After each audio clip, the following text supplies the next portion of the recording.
Welcome to the Patriot Barbie Podcast. This show is made possible by Spreely Media. Download the Freedom Hub app today and join the free speech movement. I want to thank the people and the companies that keep my show going. All my sponsors can be found on patriotbarbie.com on my shop page. Century H2O, water systems for your home that provide clean, toxic-free, fluoride-free, and pharmaceutical-free drinking water for your family and pets for under $300. Dylan's Restaurants has been a proud podcast partner for years, and the owner is my personal friend. With 4 locations throughout Arizona, you'll always find one to dine at and love, especially the zoo. Well, especially the ranch. Well, maybe the one floating on Lake Pleasant. Dang it, they're all good.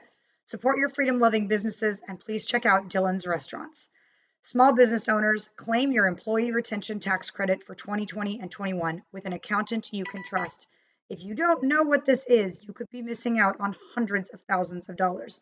Go to patriotbarbie.com and click on my partners page to read up. My Freedom Cart, a conservative-owned, made-in-America, toxic-free company that lets you shop online and delivers everything to your front door. Clean products, protein, snacks, hair care, makeup, toiletries. Dude, ditch Amazon, keep the perks, and support a pro-life and pro-freedom company. myfreedomcart.com. My Beautiful Smile is brought to you by Dr. Daniel Slyke. His dental team is passionate, detailed, gentle, and clearly very talented. My entire smile has been restored to stunning, and I owe it all to him. He's right here in Scottsdale, and consults are free. Go to patriotbarbie.com, look him up, and schedule your free consultation. Are you worried about spike proteins? If not, you should be. Get the spike formula developed by experts like Dr. Peter McCullough from the Wellness Company by going to twc.health/patriotbarbie. Listeners of my podcast can use code PatriotBarbie at checkout for a discount. You guys, once again, you can find all my partners, my makeup line, my Patriot Wine, my merch company, and the Freedom Cart at patriotbarbie.com under the shop page. Now, are you ready to get started? Let's go. Welcome to the Patriot Barbie Podcast. I'm your host, Lindsey Graham, author and conservative activist. I love Jesus. I love America. I'm a proud wife, mom of 3, and I'm having bold and witty conversations with America's patriots, the ones that cancel culture desperately want to blacklist. Trust me, I've been there. In 2020, I defied government lockdowns in Oregon, reopened my salon, and became an icon of freedom. I've been targeted by government and raging liberals every day since, and I refuse to back down. Patriots, I'm here to tell you, your values are worth fighting for. The Patriot Barbie Podcast starts now. Welcome to the Patriot Barbie Podcast. As you guys know, a lot of my movement is based in the pro-life area. I have my own abortion story that I've shared openly many, many times. Oh gosh, what we do for pro-life is it can extend to so many different areas, donating to pro-life organizations, supporting companies that are pro-life, boycotting and blacklisting companies like Amazon that donate to send their employees to get abortions. There's a lot that we can do. Some people go out and actually advocate, boots on the ground, rally, speak. I do a little bit of that. But my next guest on the podcast today is someone that I repeatedly see boots on the grounds, megaphone in hand, doing what needs to be done and empowering women to choose life and making sure that people are aware of what is happening with abortion. And one of my favorite clips with her is on a show speaking about how a mother had a child beaten to death over what seemed to be a misunderstanding on a racial issue. And the boy was beaten to a bloody, bloody pulp. And the mother asked for an open casket, which was completely unheard of. And she said, I want the world to know what was done to my child. And it was Savannah calling for, the opening the casket on abortion. And what does it really, really do to not just the babies? What does it do to the mother? And it's a powerful concept because, society has just downplayed and downgraded the abortion industry to it's not a baby, it's just a fetus. And what we're seeing now is, the mutilation and murder of children. And it's hopefully getting harder and harder for normal people to ignore. So I'm excited to touch on, of course, again, the pro-life movement. And a little bit about Savannah is Savannah Craven is a pro-life activist and conservative content creator. Over the past 2 years, she's gained a social media following, making content on her TikTok, as well as for Blexit America. Blexit stands for the Black Exit from the Democratic Party, founded by Candace Owens and Officer Brandon Tatum. She's made content with Prager Force and Live Action. Savannah has been featured in the New York Times, the Washington Post, Impact with ABC News on Hulu, Generations documentary with MSNBC, Revolt Black News, and more. Savannah is proud to represent Blexit America and Turning Point USA as an ambassador. She currently resides in Manhattan, New York, and serves the community by starting new pro-life groups across the Northeast and encouraging young people to become strong pro-life leaders. Savannah, welcome to the Patriot Barbie Podcast. Thank you so much, Lindsay, for having me. I'm very excited to be here. You are so adorable. How in the world, how old are you? I am 21 years old. Oh my gosh. I was like, now that I'm looking at her, she's decently young. And I would have just guessed like 25 because I'm so old. I don't know how old people are anymore. But I'm like, okay, you're really young. This is such an incredible resume for 21. I hope you're proud of yourself. Thank you. Well, you should be. I couldn't be here without people like you and organizations like Blexit and Turning Point for supporting me and just people believing in me. You know, it takes a village. So yes, absolutely. Yeah. Well, I'm happy to uplift your voice. We need young women like you saying, hey, my entire generation says this is normal. It's not normal. I don't know if you know this, but I live in Phoenix, Arizona, and at 22, I had an abortion, and it it's going to affect me the rest of my life. I was driving down I-10, which is our major freeway, like 5-6 lanes on each side. And right up on this overpass was this huge, like 20-foot banner that said abortion is normal. And I got so pissed. I was like, all right, this is either the Holy Spirit or it's me as a sinner. But I pulled my car over, turned around, went up on that walkway, and I ripped that banner down, crumpled it up, and brought it home. And I was like, I don't care. I'm like, this is activism and or jail time. But I'm like, you know what? If one girl drives by and is like, deciding, do I or do I not kill my baby? Like, I don't want that to be there for her to be like, oh, it was a sign. It's normal. It's okay. And like, crap like that is just the stuff that society is doing to make abortion seem so lackadaisical. It's starting to really piss us off. So I'm curious, like, of all of the movements, what makes you so passionate about abortion? Sure. So it all started when I was around 11 or 12 years old. I had a pro-life group come to my CCD class, and we were handed little fetal models, 12-week-old fetal models, and there was different colors. So I picked a little brown one. Oh. And throughout the day, we were able to we were told that we need to take care of our fetal model. We got to name them. And throughout the day, on a 11 or 12-year-old level, these people explained life in the womb. And being an only child, I had never, experienced my mom being pregnant, with a sibling of mine. So this was the first time I had ever seen something like this. And I never really realized that I was a human being, even when I was in my mom, right? It's kind of like this idea where you think a bird drops us off on, steps. And it's so much more than that. And, being raised a Christian, being raised Catholic, I always valued life. And we were always taught that life was valuable at every stage from womb to tomb. So when I was in high school, I started to, hear the word abortion, and I always knew that it was bad, but I never quite really understood what all went into it. And until I had my very, own personal experience where my best friend became pregnant our senior year of high school, and she considered abortion. And although I didn't know her super well, we had actually just become friends that year. I was the first person that she told. And she told me, I can't do this. I'm gonna get an abortion. Well, growing up in South Carolina, it was, it's not very common to have abortion facilities right in our neighborhood. So the closest facility is 2 hours away. And the morning that she went to go drive her car to her appointment to Charleston, South Carolina, she had actually filled up her tires with air the night before to make sure she could make the drive. And she woke up in the morning and one of her tires was completely flat. Thank you, Jesus. Called me from class. And I was in class and I was like, well, I have to take this call. I mean, this is my friend and I need to be there for her. And she called me and she said, I didn't go. And she was crying. And I was like, oh my gosh, why didn't you go? And, she told me what had happened. And she said that this is the sign that I've been praying for.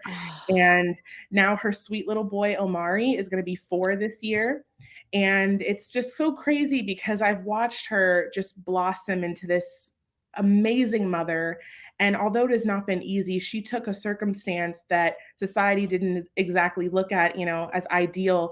And she just is stronger than her circumstances. Women are stronger than their circumstances. And now she lives in her own place. She's got a good job. And we look back and we look at Omari and we just are like, how could you ever have thought, she says, how could I ever have thought to get rid of this precious gift that is life? Yeah, I think, gosh, there's so many things about that story that trigger ideas and statements, but society has told women that children are a burden. And I'm a mom of 3 now, 9, 6, and 3, and women joke all the time about like, these kids are driving me nuts and all that. And I'm starting to think, do we stop making those jokes, right? Like, kids drive us nuts. I'm sure Omari drives his mother nuts. But if we say those things, do other women who don't have kids really think it's that terrible? Because what society is saying is that you can have an abortion and not be remorseful, and that your life will be easier, or it will be affordable, and all these things. And what we know is that women who birth their children would never, ever look at that child and go, yeah, I wish I would have aborted you. Never. Yeah. So like, that message isn't getting out. And like you say, you triggered an idea that I'd never even thought of, which is that you're an only child and you've never seen like a baby in a womb and then be birthed. And then so many only children may be completely cut off from the idea that God creates us at conception because they've never experienced that. But man, I'm like, where do I go with this? So I wonder too, like, did she share with you, I'm praying for a sign, or was that something she kept private between her and God? Well, she had every now and then told me that, I don't want to do this, but abortion is normal in my family. I literally am just trying to get my life together, about to graduate. How can I possibly have a child right now? And that's what's so sad. And that's why Students for Life is so important, because all of this starts when people are children. We have to start educating when people, humans start to understand things, right?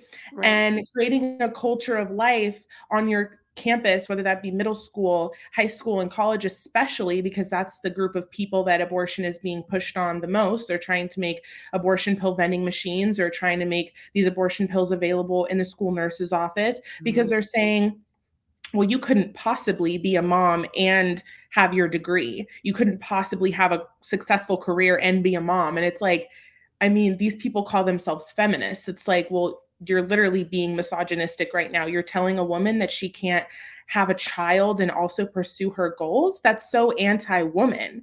And so, that's our job, is to create that culture of life and create that community of support on every single campus that we can, because society, social media is telling women that they can't. And abortion is telling women that you can't do this and also have your dreams. Yeah, that's such a good point. Women are probably stronger than men. That's not the way God created us. We're not actually physically stronger than men. Yeah. But as far as being able to create life in our bodies, sustain and feed and nurture that life, and then when that life comes out, to be able to sustain and nurture that life with our own body still for another couple years, is one of the most incredible miracles that God has created. And to say, great, you can do that, but you can't do anything else.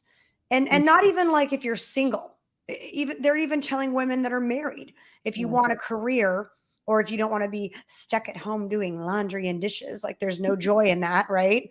That this baby is going to get in the way, when the real truth is that this baby will be the best thing that's ever happened to you regardless of your financial situation, regardless of your marital or relationship situation, and regardless of what your career is headed toward. And Yeah. it's so weird that we see all these empowered women who support abortion, but no one in the media, of course, the mainstream media is highlighting powerful women, even like myself, who has 3 kids and still has a career. Hello. Like, where that's real women empowerment. We're not so weak we can't micromanage. We can do anything.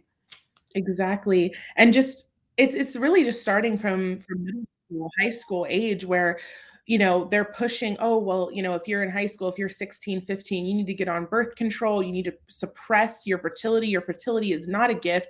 It's something that's going to get in the way of you being able to just live freely. We know what that means.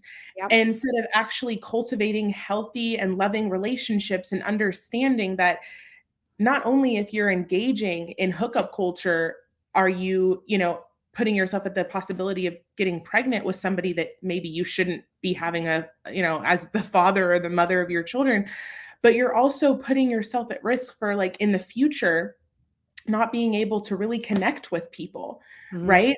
And some women are on birth control for over 30 years. And then they get to that point where they've had their career, they've gotten everything, they've accomplished everything that they've wanted to, and now they want to start a family, and they're having trouble even conceiving a child because we've been told that injecting ourselves or just feeding ourselves these hormones for decades is just normal, when in all actuality, it's damaging our minds and our bodies.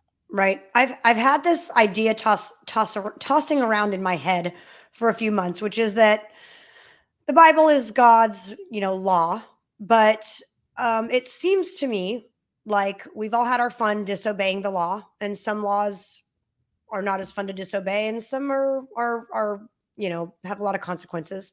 Yeah. But His law was written to protect us, and what we're seeing is that the more we sexualize kids in junior high, even elementary school, teach women that it's empowering to sleep around. But then at the same time, while you're empowering them to sleep around, that sleeping around would lead to pregnancy eventually. But no, you don't want that. So why wouldn't we teach them, maybe don't sleep around because your body does this and it's a miracle. But if you're not ready for that miracle, the smart thing to do would be to not. And God's law is there to protect us. And I'm more and more becoming like a Quaker. I'm like, if we could all just go back to living on the prairie and eating like meat and vegetables, and nobody sleeps with anybody till they're married. I know that's not normal, but these problems would all be solved. Like, they literally would all be solved if we all obeyed God's word. And I know it's 2023 and that's never going to happen, but why aren't we at least dropping those kind of hints? Like, hey, I know it's kind of prude to wait till you're married, but look at all of the problems it would prevent if you did. Forget that it's a Christian belief, right? Or a biblical belief. What if you did? You wouldn't even need to worry about birth control. You wouldn't need to worry about an unplanned pregnancy. And chastity is looked at as something that is a Christian view, and many Christians, we do share that in God. That's what God teaches. It's actually it's a way of life to protect yourself, and it's the greatest form of commitment to the person that you're going to dedicate your life to. Because if you're willing to wait for that person, to commit to yourself to that person without engaging in that the strongest level of connection that you can bond with somebody right? This is the most vulnerable that you can be with somebody. And we started looking at it like that, rather than something like you're holding back from your partner, right? Yeah. We looked at it as something like the greatest form of dedication and commitment. I think people would be much more open to the idea of it. Yeah, I agree. So I'm going to ask you a question that's going to probably be kind of funny when I ask it, but and now that I've read a little bit more of your bio, your friend in high school, was she Black? Yes. Okay. So clearly, Candace Owens talks about this often. So there's another, like, a politician, I can't think of her name. Anyway, that the genocide that is happening with abortion is so immensely, like, dedicated to the Black culture. Yeah. So do you advocate on behalf of the Black community as far as being pro-life and anti-abortion, because we know that Black babies are being killed at a much higher rate than white babies. And that just, to me, seems incredibly racist, and the Democratic Party just is immersed in it. So what is your role or your opinion there on abortion in the Black community? Sure, absolutely. So this is actually the reason that's sparked my activism and why I decided to make this my career. Is I came across a video from Live Action, who is actually done by my friend James O'Keefe with OMG O'Keefe Yeah. Media Group, Whoop, whoop. and he did a video with them undercover calling Planned Parenthoods around the country, asking if he could fund an abortion specifically on a Black baby. And every single one of them said yes. And not only a yes, but it was like a confident yes. And I started to do more research. And of course, this was during the time where I came back from New York City from musical theater school, and I was back home in South Carolina. And I just came across this video, nothing to do really during COVID times, right? And I was like, well, why is Black Lives Matter not talking about this? There's this entire organization dedicated to ending people that look like me. Yet these organizations, all these riots are happening, right? But there's no riots in the street for these Black babies that are being murdered. Right. And so I started sharing this video with my friends, my family, and they were like, oh, I had no idea about this. And then I found out about Margaret Sanger, who's the founder of Planned Parenthood, who was a proud racist and eugenicist. And she literally wanted to end the Black race. She wanted to make one race. She talked about sending people that had disabilities and that were Black and minorities on islands and having them living away from society. She wanted to put birth control in the water system so that when these minorities drank it, of course, they wouldn't be able to reproduce. And I was just sitting here like, and this organization still exists. Yeah. And we are giving $500 million of our taxpayer dollars to them every single year. So everybody is? Well, in some states, yes. Okay. So how is that happening? And I'm sorry if I'm asking you questions that you don't know the answer to, but I'm like, wait, how are we funding Planned Parenthood? Well, it goes through a lot of different channels, and I think it's hidden under a lot of different names. So like reproductive, help, everything, things like that. Women's health, they try to put it in through there. But we have the Hyde Amendment, which actually helps stop these abortions funding going toward our taxpayer dollars, which Biden and many other politicians want to reverse, obviously, because they want money going toward this. Yes. But they don't want our money going toward helping women have longer maternity leaves or getting, mothers better pay. So, they're so there's that. But so pro-woman. Yeah. Empowerment. Yeah. So did Margaret Sanger, and I've kind of heard this story, but you seem to be very well versed in it. She founded Planned Parenthood. Yes. So this was originally, called the Negro Project, among other things. And basically, she sent Black pastors into the Black community and was giving them birth control. And yeah, I mean, it's just really, really sad. Black women are only about 8% of the population, yet we're sold 36% of abortions. Right that here is in New York City, where I live, 1 in 2 Black babies were aborted in 2019. And, we have to sit back and think like, oh, why are we the minority? Why are there so little Black people? And it's like, because we've literally aborted over 20 million of them. Yeah. Well, half. You just said half the babies in New York are killed. Yeah. And I've actually had pro-abortion protesters, come up to me and say, you're Black. How in the world could you be pro-life? And I'm like, do you think Black women are incapable of being mothers? Do you think that Black men are not capable of being good fathers? I mean, what are you trying to place here? They think that just killing us is going to fix the issues with our community. They would rather end the lives of the people that are suffering from an injustice rather than actually help them. Right. I mean, it's honestly, I'm trying to figure out why I would even need to say this, because some people are so incredibly dense, mostly the left. But how is it not the most racist belief in the world to say, how can you be Black and pro-life? Like, hold on. Did you Yeah. just intermix somehow my skin color with whether or not I should birth a child or should Mhm. raise a child? Like, Exactly.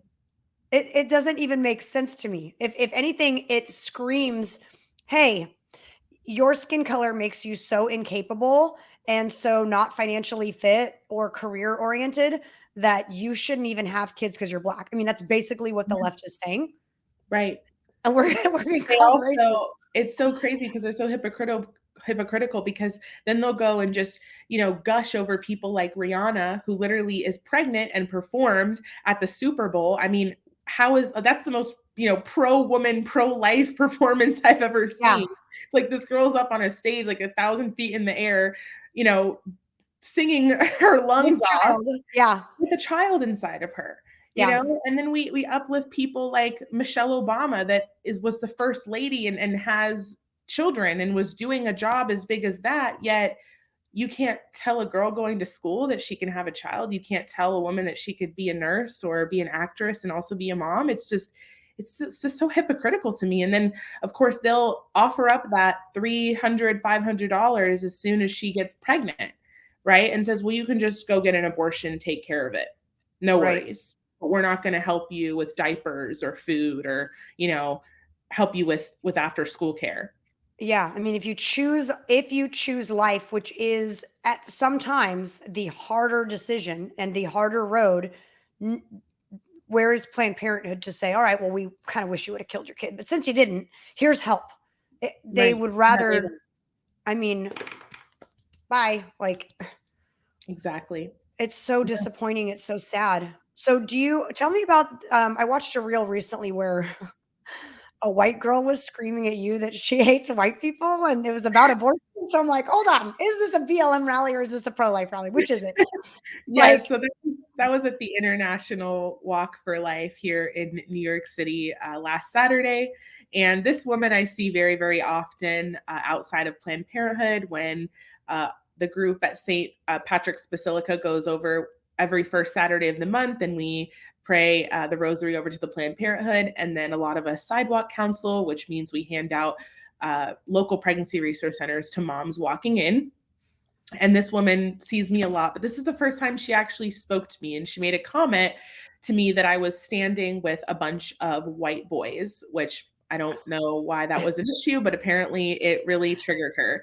And I said, why do you have such a problem with white men? And then she went on to say, like, they have the most power in this country. I hate white people and I'm white, so I can say that, something like that. oh my And then I God. and then I said, "Oh, well, do you hate black people too, since you're out here advocating for killing their babies?" And she says, "No, I wish I was black."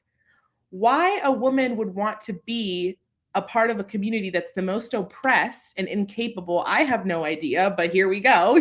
Right? According to your own logic, like we Yeah, shouldn't even sing the national anthem because we're so oppressed, but you wish you were me. I know. And it's Oh it's my crazy gosh. to just look at someone and just assume because they're white or because they're black that they've had every same experience as another person the same color as them. I'm somebody who I really have never received racism from white people. It's actually been more from black people, calling me Uncle Tom, saying that I'm not black enough because I Oh have a gosh. white mother, the fact that I'm conservative or that I'm Christian, that I serve, the white man or I dance for the white man. And it's like, no, actually, I was raised by a very strong single mother that told me I could think whatever I wanted to as long as I could back it up with facts. And Ooh. I just came to know that God is the truth. Conservative values are the truth, and being pro-life is the truth because you you cannot value life at any stage if you don't value it from the moment it begins. Absolutely. Somebody write that down. I watched a Chicago PD. It's a show, all the Chicagos. Yeah. And I can't watch anything as blind entertainment anymore. I've got to see like the underlying, propaganda and Yeah. everything. This Yeah. show is very non-woke, and which I appreciate. Yeah. So, quick rundown. This was spread out over 4 episodes, but in one of the episodes, two of the police officers are sleeping together, and she gets pregnant. Well, then of course there's a discussion about what do we do? And I'm like, ooh, this show better not advocate for abortion. And she says, it's not the right time. I'm not ready. I think I should just have an abortion. So I'm not sure what. Oh, so she then worked with a victim who went on to say that thank you for saving my son. He's the best thing that's ever happened. I don't know what I'd do without him. So I'm like, oh, here we go. So of course she realized, I think I better have this child. I don't want to have regrets. And she says, quote, I don't want to have regrets. So then she decides. So now we've got an episode where she says, according to propaganda, this child is not a child. I get to decide its worth, and I've decided that it doesn't deserve to live, right? Mm-hmm. And now she says, okay, I do think I want this child. It does deserve to live. And as its mother, I'm choosing to give it life. Okay, great.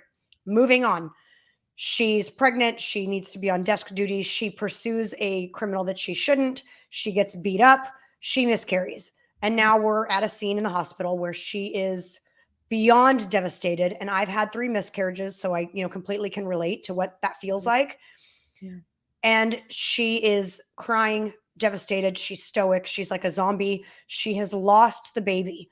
And now we're at a situation where she was excited to be a mother. She saw value in her child's life. She was planning a life and a future with that child. And now it's gone and it's hurtful. And I went, oh my gosh, this whole 3 episodes, this child's life is determined by her feelings at the moment.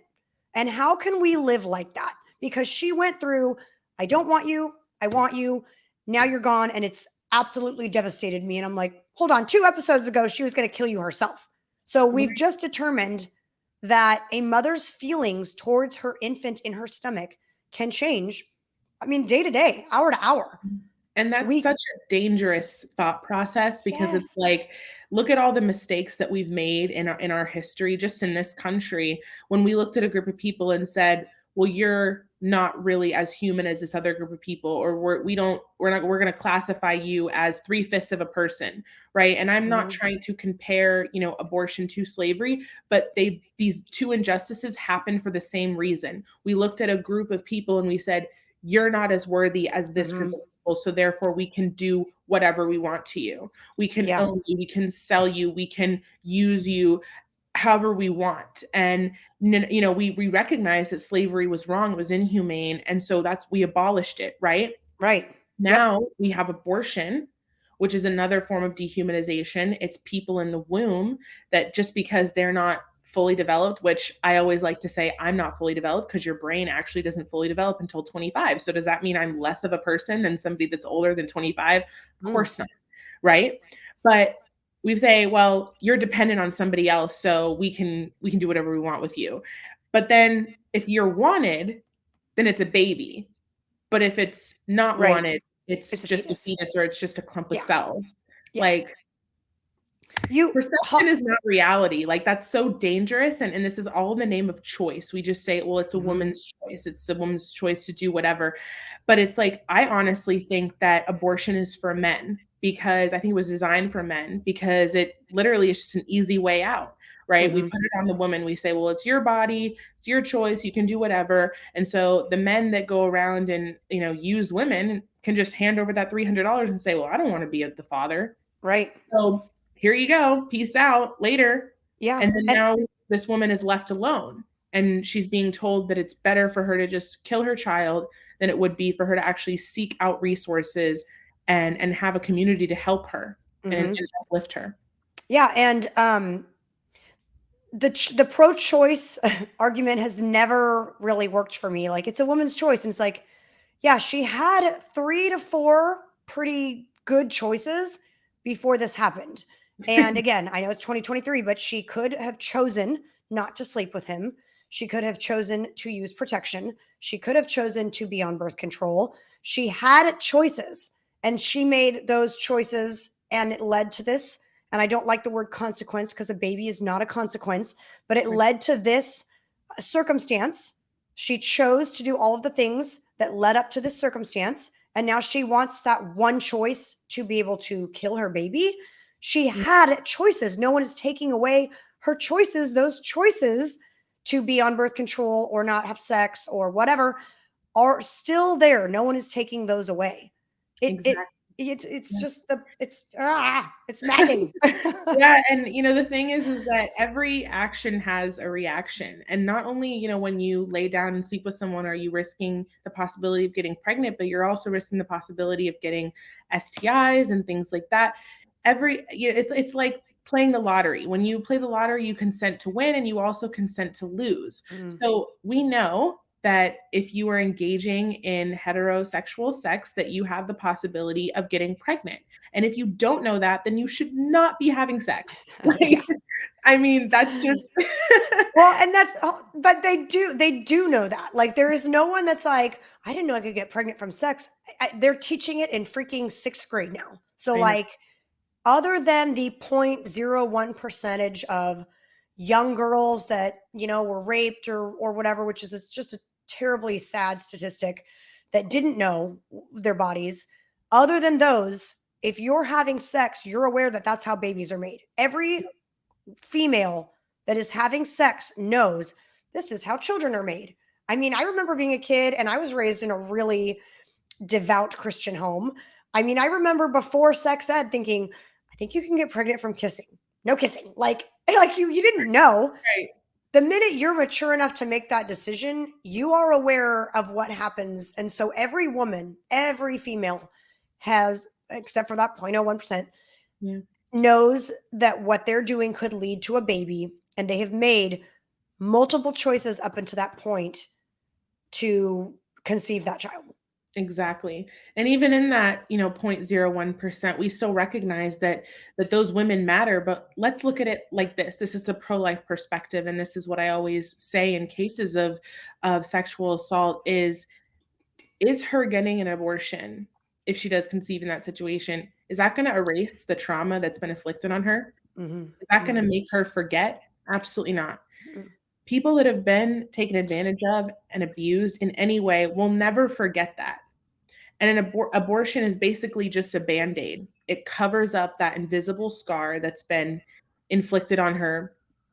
And it's just another traumatic experience. It's another act of violence that's not going to solve anything.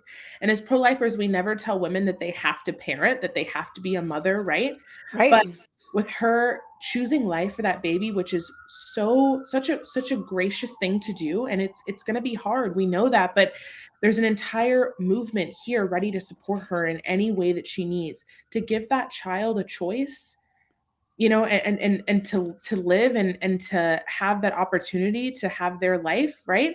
Yep. If we look at every single person as a gift, no matter how they came to be, we would have just more respect for people all around. Right. And there's so many people out there that we walk past on the street that they could have been conceived in rape. How are you going to tell them that they're less worthy of life, or that they would have been better off dead just because of the way they were conceived? It's horrible. And how could they ever tell themselves that? Like, oh, because of how my mother got pregnant, I wish I'd never been born. They would never believe that about themselves. So why in the world would we spread the message that a baby's life matters only if the mother and father made the baby out of love and wedlock? I mean, all of those things. Exactly. And gosh, you say so many good things, and then I'm like, oh yeah, I want to touch on it. Oh, we're missing the entire the entire biblical basis of this belief. And that's why when women give birth to their child, even if that child was conceived in rape, I would guess that when that baby comes out, that uncontrollable, instinctual, natural gift that God gave us to love our child, she would look at that child, and no matter how it was created, that would be God turning that horrible event into good, right? We believe in Romans 8 that God turns all things to good for those who love him. If a woman was raped and she may the rest of her life wonder, why did that happen to me? If she conceived and gave birth, that child would be a blessing or a gift to the family that adopted him or her. Or that woman would give birth and go, oh my gosh, despite how this baby came to me, this is the best thing that's ever happened. And I praise God for this baby. But we don't have a culture that loves, appreciates, respects, or even recognizes what God can do with something that horrible. And we can change politics and legislation and bills and propaganda. But if everybody in America believed in God again, we wouldn't be having this podcast. Yeah, exactly. And the thing is why a lot of these people think this way and why they can't value others is because they don't even value themselves. I mean, I'm among a generation that is, what is it, like over 60% of us identify with one of the LGBTQ plus. We don't know our gender. We don't really know who we really are. We're confused. We feel unhappy in our own body. So how, if I don't even feel secure with myself and I don't even see myself as valuable, how in the world could I see somebody that I can't even see as valuable, right? Yeah. Yeah. How could I care about someone that I don't know, that I can't see? Like, this is the problem. And so if we started teaching kids from the very beginning, when they start to even understand things, that you are valuable how you are born, you don't need to fix anything about yourself. You were born perfectly because God created you. He knew you before he formed you in the womb, and you are irreplaceable. Literally, each one of us are irreplaceable. You cannot repeat anyone, you know? Yeah. Yeah. And so we're all so unique and we're so perfect in God's eyes. And it's just so sad to see so many of my peers and people my age so confused and feel so worthless in their own bodies. Yeah. And I know that you speak out a little bit on kind of the trans movement in children too. And I think you just touched on that, is that not only are we not teaching people your age or kids to value babies in the womb, but to value even their own identity, that like, you are incredibly uniquely made, but we're not teaching that, right? Because that would be a God belief, unless somebody can scientifically prove that each person is, I mean, they can with DNA, but these kids, they're not being taught that. They're being taught that there's an endless amount of genders and that you could change it. And how can we expect them to value life? They can't even stop to appreciate their own life in the way that it was formed, which is from a master creator who picked every hair on our head and loves us, unconditionally. Exactly. If And we're not when preaching I that. was growing up, I mean, I was in high school not too long ago, and there were tomboys, there were people that were gay and lesbian and whatever, but it's just to think like, oh, I don't really like wearing pink, or I don't like wearing flowery dresses, so I just must be transgender, or it's just crazy, and I always use this comparison. What if your child had come to you and said, Mom, I don't feel like my right foot should be on my body? Like, most parents, I would say 99.9% of parents would say, okay, that's not normal. Let's get you to a doctor and see what's going on. But then now your son comes to you and says, Mom, I don't think my penis should be on my body. They're just sending them right in there as young as 13, 14, 15 years old, and just literally mutilating their body, something that cannot be undone. Yeah.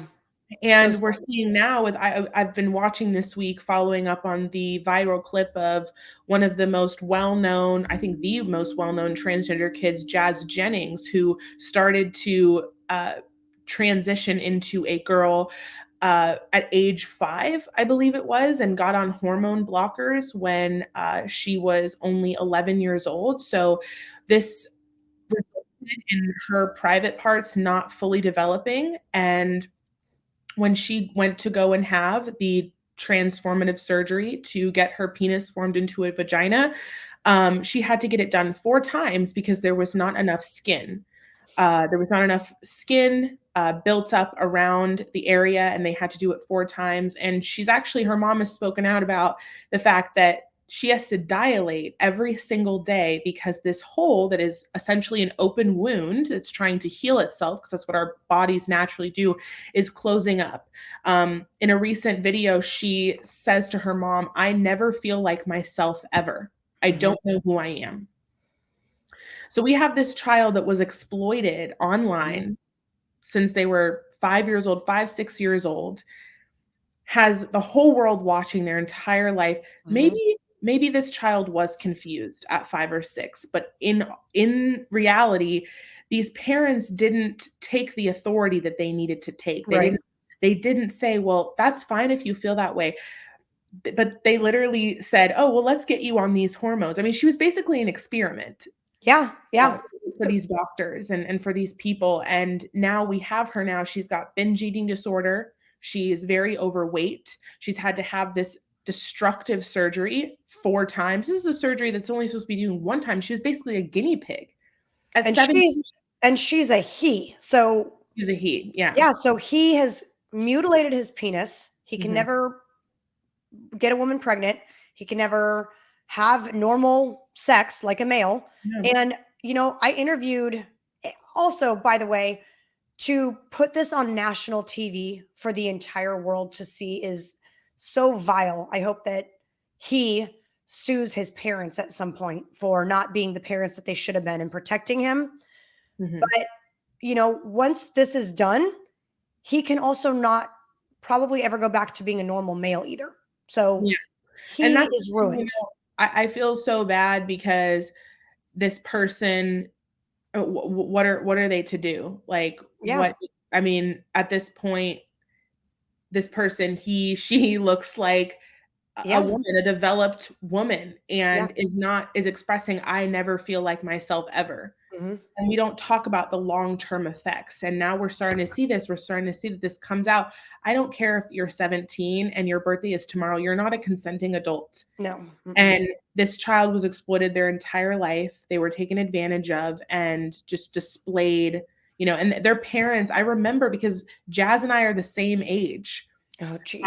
And so I remember seeing this video on YouTube when I was like 11 years old and thinking, like, transgender child, how is that even possible? You know? And it's horrible. And so now this person suffers with anxiety, depression, yet they're telling it like they're making this surgery seem like it is life-changing. Fun. Oh, and he's like, oh, I get to finally be a girl. And so affirming. And then we see the long-term effects starting to come out. And it's I feel bad that there's probably a handful, 5 to 10 people right now in the movement that are speaking out, that are detransitioning. They had to sacrifice their life to experience this, to speak out against it. But I had Matt Ray on my podcast about a month and a half ago. She transitioned into a male as an adult, consenting, et cetera, but she had so many issues with her testosterone. She had to get off of it. And now she's having medical issues that are life altering, like can't leave her house because she's trying to detransition. Well, not really, but she's trying to at least get off the hormones. But on my podcast, she said, I'm not a man. She knows she's not a man. She's never claimed to be a man. She believes in biology. Right. But she said, but I can't be a girl now either. I look like a man. Like, I'm ruined. I mean, to be a child and go through this, and later in life, you're like, where were you, mom and dad? Right. I mean, and what I've noticed is that then the trans community wants to like denounce these people that are coming out. They're not saying like trans people don't exist. They're not saying don't transition. They're just sharing their experience. And then they're being called a failure, or they're being called a traitor. Like, I thought we were supposed to be uplifting these people. Right. And so they're not on your side now. They're coming out with their experience that happened to be negative just to warn people. I mean, and then it's like, well, gender has no look, gender has no, you know, specifics, but yet then what makes you transitioning? They want you to go on hormones. Like, they want you to get that surgery. It's like, well, I thought gender had no. Right. Like, so then why did you grow your hair out if all women don't have long hair? Why are you wearing fake lashes if we don't have lashes? Why are you wearing makeup? We don't wear makeup. Yeah. Yep. And then we have people like Dylan Mulvaney, who's getting interviewed by the president of the United States, who's getting sponsored by tampon brands. Why aren't they sponsoring homeless women that can't afford tampons? Why are they not giving period products to women in Nepal that are being trafficked? It's just like, and then a biological man gets sponsored by a tampon company. And then of course he gets backlash because that's freaking weird and ridiculous. And then says, well, if you had a boyfriend or a friend that, had a tampon that he held around for you, you would just gush over him. No, I wouldn't. I'd be like, why do you have tampons? Yeah. Who are you cheating on me with that you're carrying tampons around? And also, you'd be like, why don't you be a man? Why don't you carry around cigars or something? I'm okay with you being a man. I would be so embarrassed if like my friend's boyfriend or something, or like a guy friend of mine just said, oh, I have like tampons. If I was like, oh, need to go to the bathroom real quick. And you're like, oh, I have tampons in there. I'd be like, you're like, why are you so weird? That's a little perverted. It is. It really is, And then it's another thing I noticed is that he doesn't even say like womanhood. He says girlhood. And there's also a video that just went pretty viral of his where he's pretending to be Eloise in the Plaza Hotel and is dressed up like a little girl in a skirt and a bow saying, I'm Eloise, I'm 6. And it's like, even if a woman, like a biological woman would do that, it'd be a little creepy, right?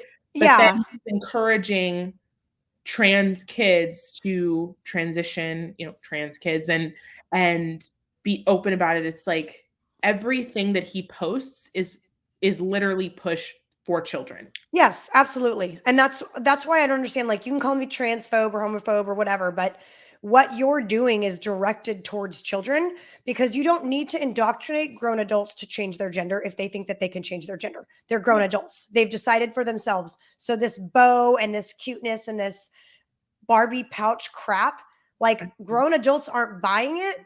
So who are you trying to indoctrinate into this? And it's children. So, this is something that I'm pretty sure you and I are going to continue to speak out about and not apologize for it. And biblical beliefs aside, this is for the protection of kids. So, I mean, I'll get called every name in the book before I will shut up about this. I mean, and let's look at the absolute tragedy that happened yesterday. You see this person took the lives of innocent people, and they happen to be transgender. They happen to not really be comfortable in their own body, identifying as a man, and going into this with such mental illness. And then I don't know if you saw, but our lovely president was talking about ice cream and laughing and making jokes before he decided to address these poor children that were murdered by somebody so mentally ill. But it's the gun's fault. Totally. Right? Yep. It was the gun just got up, and no, this person needed help. They literally wrote a suicide note over Instagram to one of their friends, said that they wanted to die, that they wanted to kill themselves, that they just needed to die. And this is what happens, but we don't address that because it doesn't match their narrative. Right. These doctors that are doing these surgeries are making millions and millions of dollars like that. Yes, absolutely. And then as soon as you have a mental illness, or maybe you're uncomfortable with your transition, that doesn't help our case. You're not money, so get out. You're not money. Yeah. Well, I am so refreshed to have someone with your wisdom at such a young age, because I'm thinking I'm 42 and I just got in this fight 3 years ago and I'm trying to kick butt. But if you're going to have 20 years under your belt when you're my age, you're going to be saving the world with Jesus. So let's see, people can find you on Instagram at Savannah Craven. I'll make sure that's in the notes. Anywhere else that you want people to follow you or support, the pro-life movement, Blexit, Students for Life, any of that? So if you're interested in starting your own pro-life group at your high school, you can definitely contact me at scraven@studentsforlife.org. We have over 1,300 pro-life groups all across the United States, and we just started 2 groups in Puerto Rico. So we're really killing it. And as I said in the beginning, I believe that creating a culture of life starts in your schools. It starts in the parish level as well. And so it's definitely something that we can help you get started if you're interested. And also you can follow me on Twitter and Getter at Savannah Craven 5. I'm on pretty much every platform. So yay, awesome. Okay, and are you ready for your cheers? Oh, sure. Okay. I always throw the cheers out. Do you know what it is? I don't know what it is. Okay, so get anything to drink at all, whatever you want, like a cup of water. Okay. And then oh, cute. And then you get to decide what we're cheersing to. Okay, so we are cheersing to the sanctity and dignity of life, and that one day all people will be able to be born into this country freely. Good cheers. All right, ladies and gentlemen, the fabulous Savannah Craven. Thank you so much for being on, and thank you for your fight. Thank you so much, Lindsay. Thanks for tuning in to the Patriot Barbie Podcast. Follow me on Truth Social at The Patriot Barbie and Instagram at the.patriot.barbie. Subscribe, leave a review, and share this podcast with your friends. You can find this show, my book Targeted, and my apparel line on www.patriotbarbie.com. God bless America, and God bless you.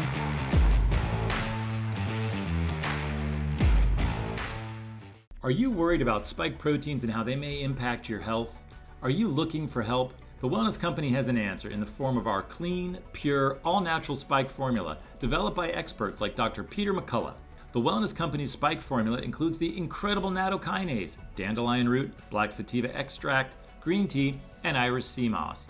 Even better, the spike formula by the Wellness Company is vegan, gluten-free, and made right here in the US, so you know that you can trust and rely on it if you're concerned about spike proteins.